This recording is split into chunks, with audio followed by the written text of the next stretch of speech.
Assalamualaikum warahmatullahi wabarakatuh. Jumpa lagi di channel Babe Rahman. Bapak Ibu, saya beberapa hari ini membaca pemberitaan eh, tentang seorang selebgram yang memposting keluhannya karena dia punya pinjaman KPR dengan jangka waktu 20 tahun dan dia sudah mengangsur 8 tahun. Ketika dia mau melunasi, ternyata pokok hutangnya hanya berkurang sedikit sekali, bahkan tidak ada 25%-nya. Nah, Bapak Ibu, saya membaca dua pemberitaan ya, yang satu seorang laki-laki dan satu seorang perempuan. Dua-duanya seorang selebgram. Kurang lebih juga masalahnya sama. Beliau mempunyai pinjaman KPR, sudah berjalan sekitar seperempat jangka waktu, tapi ketika akan dilunasi, sisa pinjamannya ternyata masih sangat banyak. Dan dia sangat kecewa, kaget, karena dia pikir pinjamannya sudah tinggal separuh, atau mungkin bisa kurang, ternyata jangankan separuh, seperempat perjalanan pun ternyata belum, kayak gitu Bapak Ibu. Nah Bapak Ibu, kenapa ini saya angkat? Karena menarik buat kita bahas agar Bapak Ibu bisa memahami tentang cara perhitungan bunga di pinjaman KPR ya. Jadi KPR adalah kredit pemilikan rumah. KPR itu kebanyakan dikelola oleh bank-bank dengan memang segmen pembiayaan KPR itu adalah untuk kepemilikan rumah atau juga untuk kepemilikan tanah kaplingan atau juga untuk refinancing, artinya orang yang sudah punya rumah dan punya kebutuhan pembiayaan, kemudian sertifikat rumahnya dimasukkan untuk mendapatkan pembiayaan dengan skema pembiayaan KPR. Kenapa mereka sampai mengeluh seperti itu Bapak Ibu? Karena biasanya pinjaman KPR dengan jangka waktu panjang itu biasanya mereka menerapkan sistem bunga efektif atau sistem bunga anuitas. Maksudnya apa? Maksudnya jadi Bapak Ibu untuk jangka waktu pinjaman itu mungkin pinjamannya angsurannya sama dari tahun pertama sampai dengan tahun terakhir. Tapi bagi suku bunga efektif itu di awal-awal bank akan memungut bunga lebih besar daripada pokoknya. Jadi di awal-awal, di angsuran pertama, kedua, ketiga, dan seterusnya itu komposisi angsuran pokok dan bunga mungkin bisa sekitar 70-80% dengan 20%. 80% masuk bunga, 20% masuk pokok. Tapi seiring waktu berjalan, ketika angsuran semakin lama semakin banyak yang sudah masuk, artinya sisa angsuran yang belum terbayarkan semakin berkurang, maka bunganya pun semakin kecil karena bunga dihitung dari sisa pokok pinjaman. Karena setiap bulan diangsur, misalnya kita asumsinya tiap bulan mengangsur lancar, maka setiap bulan akan ada pengurangan pokok hutang. Dan bunga dihitung dari sisa pokok hutang. Makanya kenapa biasanya ketika terjadi di pertengahan angsuran, itu antara komposisi pokok dan bunga menjadi sama. 50% pokok dan 50% bunga.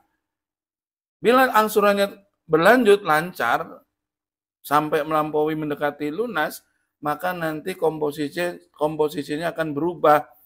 Angsuran pokoknya lebih besar daripada angsuran bunganya. Karena apa? Karena bunga dihitung dari sisa pokok hutang. Nah, itulah kenapa Bapak Ibu di awal-awal pinjaman KPR itu seolah-olah kita tuh lebih banyak bayar bunga gitu karena memang perhitungannya masih dari sisa pokok hutang.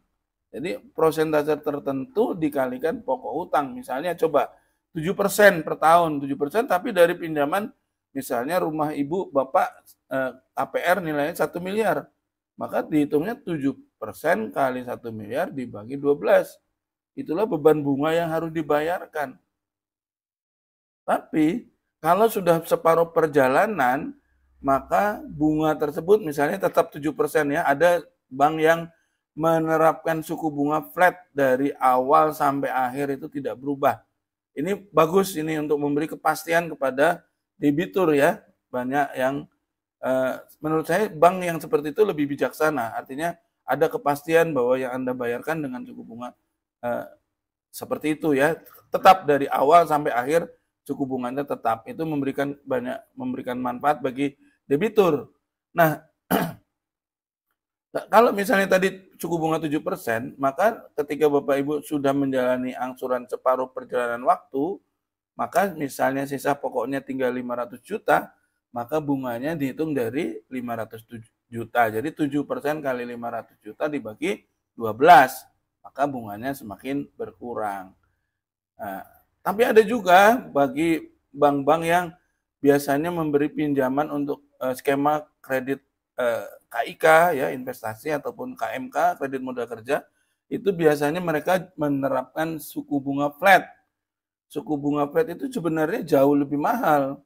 Biasanya diterapkan bagi kredit-kredit kecil ya, KUR, kredit modal kerja atau KIK untuk UMKM itu biasanya suku bunganya tinggi. Karena apa?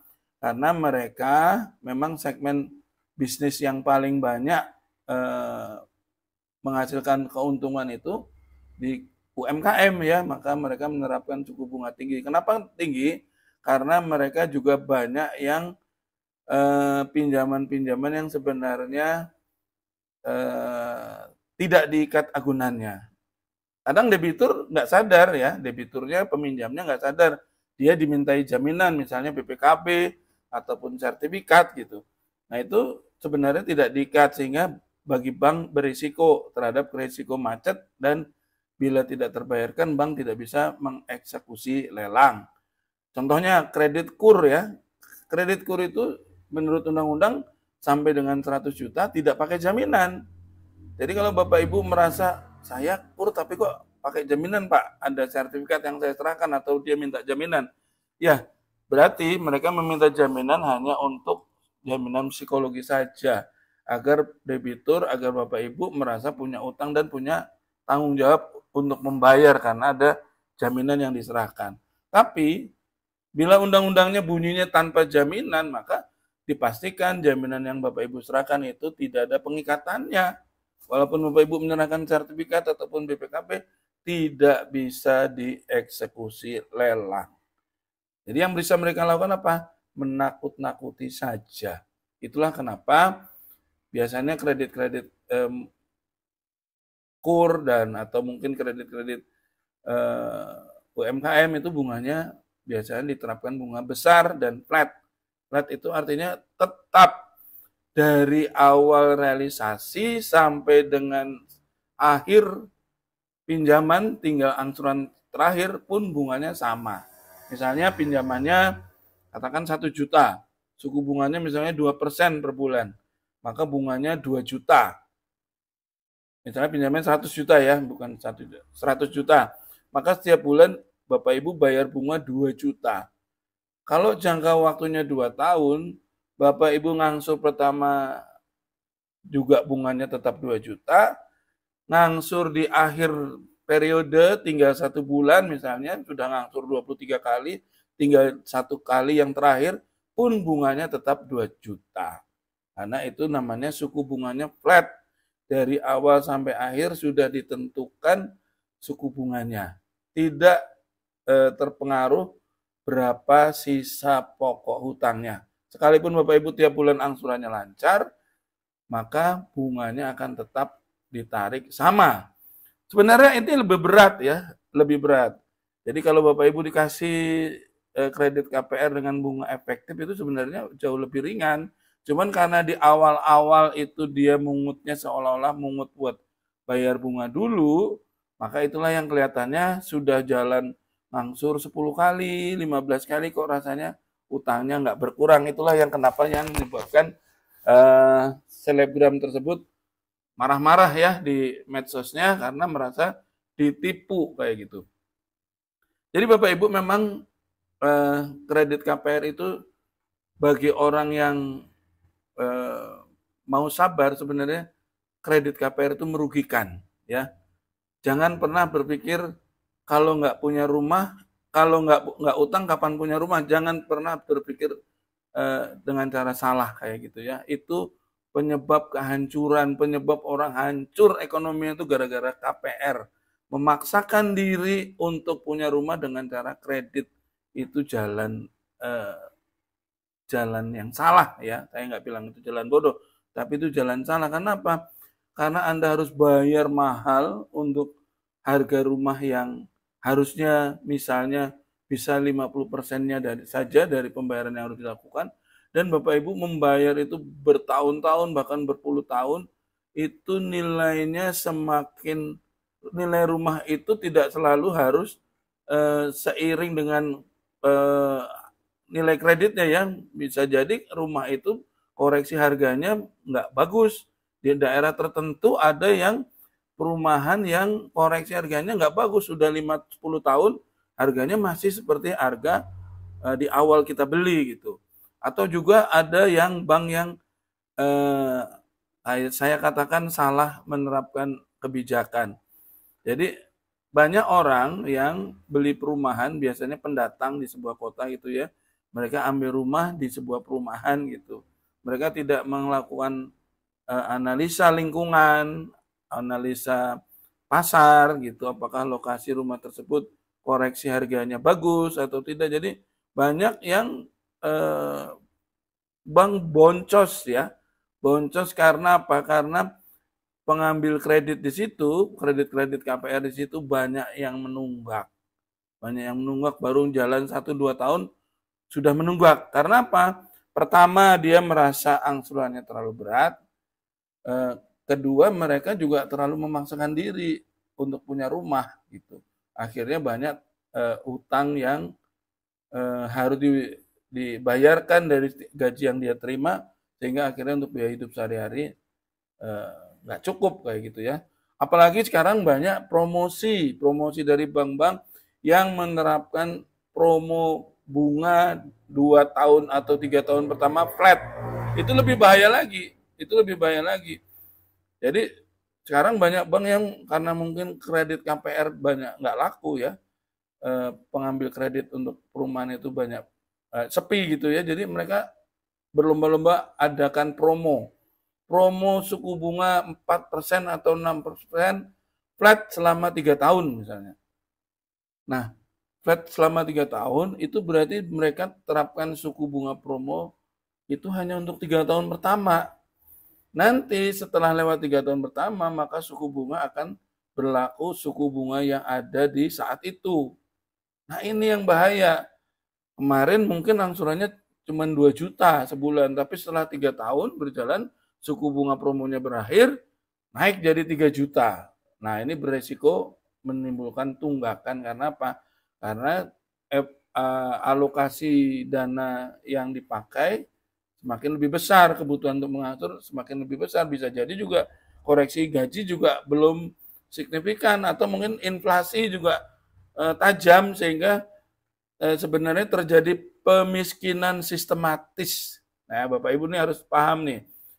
Kita tanpa kita sadari adanya inflasi itu sebenarnya menjadi pemiskinan sistematis kepada kita. Mungkin gaji Bapak Ibu tiap bulannya nggak berubah, mungkin misalnya 10 juta tiap bulan untuk angsur, untuk kebutuhan sekolah, untuk anak dan sebagainya, bayar kebutuhan bulanan masih cukup. Tapi 2 tahun, 3 tahun yang akan datang, kalau inflasinya meningkat tajam, nilai 10 juta yang Bapak Ibu terima, gaji bulanan yang Bapak Ibu terima itu bisa jadi menjadi tidak cukup, karena yang semula misalnya untuk belanja harian sebulan misalnya cukup 3 juta menjadi naik menjadi 4 juta karena harga-harga yang berubah, kenaikannya drastis.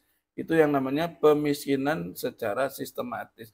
Nah, banyak orang mengambil kredit KPR boncos itu karena seperti itu, memaksakan diri untuk punya rumah.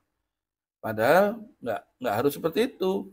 Kalau mau sabar ngontrak dulu, nggak apa-apa ngontrak dulu sambil nyelengin, nanti beli tanah. Zaman dulu orang-orang tua kita banyak yang punya rumah itu tanahnya besar-besar, rumahnya gede gitu, karena apa? Mereka mau prihatin, nyelengin dulu, uangnya cukup, beli tanah, nyelengin lagi, beli genteng, nyelengin lagi, beli batu bata dan seterusnya. Akhirnya mereka bisa bangun tanpa harus ambil KPR. Inilah gaya hidup modern yang keliru, yang memaksakan diri untuk pengen cepat punya rumah mewah, pengen punya rumah yang bagus, tapi akhirnya boncos di perjalanannya karena angsurannya tiba-tiba harus naik, ataupun ternyata apa yang sudah dibayarkan seperti kasus selebgram tadi, pas mau dilunasin masih banyak utangnya.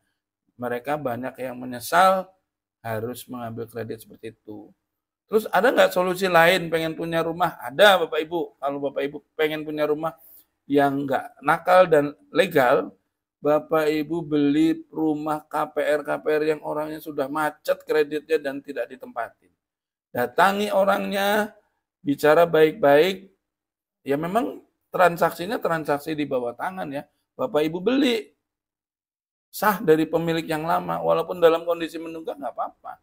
Gitu. Tapi Bapak Ibu pastikan bahwa Bapak Ibu sudah komunikasi dengan bank. Apakah pinjaman ini dalam waktu dekat akan dilelang? Kayak gitu. Caranya gitu, nanti akan dapat harga yang lebih murah daripada harus ngangsur, bunganya tinggi dan harganya menjadi berlipat-lipat. Kalau Bapak Ibu punya uang, daripada beli kredit ya, mendingan beli dengan cara seperti itu. Temui pemiliknya, transaksi akadnya dengan pemiliknya, karena haram hukumnya membeli lewat lelang kalau dalam agama Islam. Beli dengan pemiliknya. Udah deal, salaman, kemudian Bapak nego dengan bank kapan bisa dilelang. Kalau belum dilelang, tempatin rumahnya, tempatin aja dulu. Sampaikan sama bank, ini sudah saya beli di bawah tangan. Saya akan bayar kepada Anda lewat mekanisme lelang. Tunggu lelangnya murah. Tunggu lelang yang kedua, yang ketiga, yang keempat. Ya apa-apa, ditempatin aja gitu. Karena biasanya kalau ditempatin, peminat lelangnya yang lain nggak ada. Anda bisa jadi peminat lelang tunggal. Yang penting kan niatnya mau dibeli kan? Bukan niat nakal, niatnya tetap ingin membayar ke bank. Kayak gitu ya Bapak Ibu, semoga bermanfaat. Kita jumpa lagi di lain kesempatan. Assalamualaikum warahmatullahi wabarakatuh.